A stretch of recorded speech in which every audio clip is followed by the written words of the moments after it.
સુરતથી અહીંયા મોટી ખબર સામે આવી રહી છે।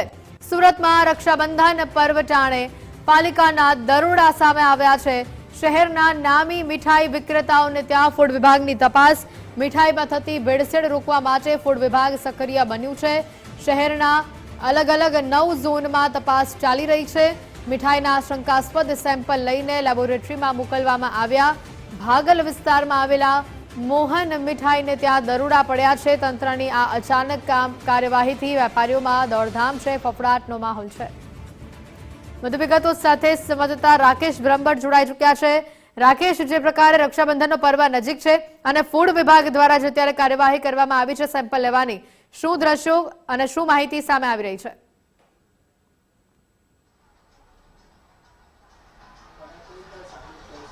जी बिल्कुल, वराछाમાં બનેલી ફૂડ પોઈઝનિંગની ઘટના અને ત્યારબાદ રાજ્યના આરોગ્ય મંત્રી પ્રફુલ્લ પાનસરિયાની સૂચના અને આદેશ અન્વયે સુરત મહાનગરપાલિકાનું આરોગ્ય અને ફૂડ વિભાગ સતત પ્રયત્નશીલ જોવા મળી રહ્યું છે અને આગામી દિવસોમાં જ્યારે રક્ષાબંધનનો પર્વ છે ત્યારે રક્ષાબંધનના પર્વ દરમિયાન મીઠાઈનું ધૂમ વેચાણ થાય છે, પરંતુ આ મીઠાઈની અંદર વપરાતો જે માવો હલકી કક્ષાનો છે કે કેમ તેની તપાસ કરવા માટે આજે સુરત મહાનગરપાલિકાના આરોગ્ય અને ફૂડ વિભાગ દ્વારા 9 જેટલા ઝોનની અંદર તપાસ શરૂ કરવામાં આવી છે। જોઈ શકાય છે કે શહેરની નામી જે મીઠાઈ વિક્રેતાઓ છે તેમના ત્યાં આ પ્રમાણે સેમ્પલ લેવાની જે તજવીજ છે તે હાથ ધરવામાં આવી છે। વિવિધ 9 ઝોનની અંદર 10 જેટલી ફૂડ સેફ્ટી ઓફિસરોની જે ટીમ છે તે આજે કામે લાગી છે અને તમામ જે અલગ અલગ ઝોનમાં આવેલા મીઠાઈ વિક્રેતાઓના ત્યાંથી આ પ્રમાણે જે વિવિધ મીઠાઈઓના સેમ્પલો છે તે લેવામાં આવી રહ્યા છે।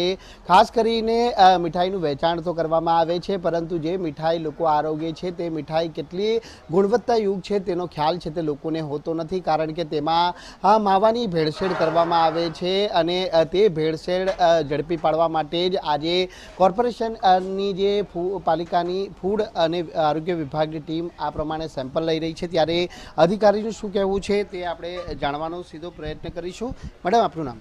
હું Vaishali Desai, food safety officer, Surat municipal corporation. જણાવજો, દર વર્ષે આ પ્રમાણેની તપાસ થાય છે, તપાસ દરમિયાન હમણાં સુધી કેટલા વેપારીઓના સેમ્પલો છે તે ફેલ જણાઈ આવ્યા છે ને જ્યારે આજે ફરી તપાસ કરવામાં આવી છે, કેટલા દિવસોની અંદર સેમ્પલોના રિપોર્ટ આવશે અને કેટલા ઝોનમાં કાર્યવાહી? 9 ઝોનમાં કાર્યવાહી ચાલી રહી છે અને શંકાસ્પદ મીઠાઈના નમૂના લેવામાં આવી રહ્યા છે અને એના રિપોર્ટ્સ જેટલા જલ્દી બને તહેવાર પહેલાં આવી જાય તેની રિક્વેસ્ટ મોકલી આપવામાં આવી છે। ખાસ કરીને કેટલી ટીમો છે અને શું ધ્યાન રાખવામાં આવી રહ્યું છે મીઠાઈ વિક્રેતા? 9 ઝોનમાં 10 જેટલી ટીમ જે કામ કરી રહી છે અત્યારે અને સેમ્પલ શંકાસ્પદ જણાય તો તેના સેમ્પલ લેવાનું કામ પણ ચાલુ જ છે અત્યારે। કઈ રીતની ભેળસેળ થતી હોય? એમાં તો લેબોરેટરીનો રિપોર્ટ આવે એટલે ખબર પડે આપણને કે કઈ મીઠાઈમાં ભેળસેળ કઈ રીતની? મીઠાઈમાં તો માવામાં હોય અને ખાંડ ને બધામાં પણ હોઈ શકે। શું કાર્યવાહી, શું જો સેમ્પલ ફેલ જણાય છે તો તેવા સંજોગોની અંદર કઈ રીતની કાર્યવાહી? કાર્યવાહી તો કાયદાકીય રીતે એ લોકોની ઉપર ફૂડ એન્ડ સેફ્ટી એક્ટ અનુસાર કાર્યવાહી કરવામાં આવે છે એ લોકો પર।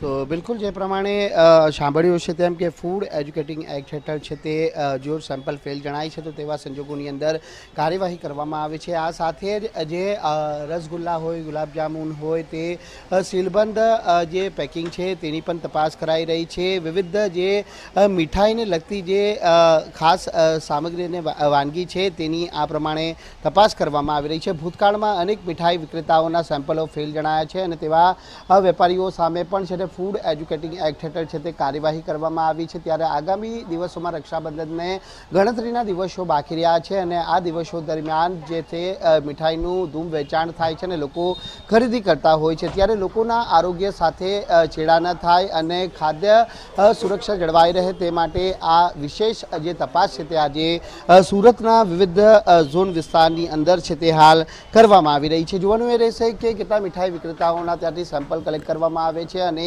આ સેમ્પલનો રિપોર્ટ આગામી દિવસોની અંદર કઈ રીતનો આવે છે તે હવે જોવું રહ્યું। જી બિલકુલ રાકેશ, આભાર વિગતો બદલ।